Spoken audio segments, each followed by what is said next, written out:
আপনিও কি আমার মতো ওই একঘেয়েমি লাঞ্চ করতে করতে বোর ফিল করছেন? তাহলে এটা দেখুন। আমাদের প্রথমে নিয়ে নিতে হবে কিছু সবজি। সবজিগুলোকে নিয়ে ওগুলোকে ভালো করে আমরা ছোট ছোট করে কেটে নেব।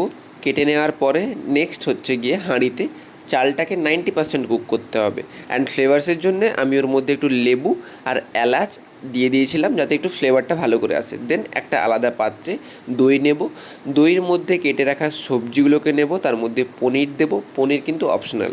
সাথে ধনেপাতা আর পুদিনা পাতা দিয়ে ওর মধ্যে বিরিয়ানি মশলা, হলুদ গুঁড়ো, লঙ্কা গুঁড়ো আর প্রয়োজন মতো লবণ আর কাঁচা লঙ্কা নিজের প্রয়োজন মতো দিয়ে ওটাকে কিছুক্ষণ ম্যারিনেট করে রেখে দেবো যাতে ফ্লেভারসটা সবজি আর পনিরের মধ্যে যেতে পারে।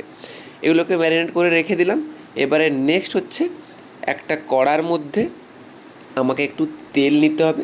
তেল নিয়ে তাতে অল্প বাটার আর ঘি দিয়ে গোটা গরম মশলা দেবো। দেন কেটে রাখা পেঁয়াজগুলো ভালো করে মোটামুটি 80% হয়ে গেলে তার মধ্যে আদা রসুন পেস্ট দেবো। আদা রসুন পেস্ট দেওয়ার পরে ওতে দেবো টমেটো। টমেটোটাকে তাড়াতাড়ি যাতে হয়ে যায় ওর জন্য ওর মধ্যে আগে লবণ দিয়ে দেবো। দেন আমাদের নর্মাল যে মশলা দিই আমরা ওটা দেবো। দেওয়ার পরে যখন টমেটো থেকে জল ছাড়বে তখন ওর মধ্যে সবজিটা দিয়ে দেবো। সবজি দিয়ে দিলে ওটা যখন হয়ে যাবে এরপরে হচ্ছে আসল খেলা। এরপরে একদম মিডিয়াম আঁচে আমরা লেয়ার তৈরি করব। লেয়ারটা কেমন তৈরি করব, যে কিছুটা সবজি তুলে রেখে ওর মধ্যে প্রথমে একটা ভাতের লেয়ার, দেন সবজির লেয়ার, দেন আবার ভাত, দেন তার মধ্যে পুদিনা পাতা, দেন ভাতের লেয়ার, অ্যাট লাস্ট একটু বাটার দিয়ে গার্নিশিং করে ready. Here you go your healthy and tasty veg pulao.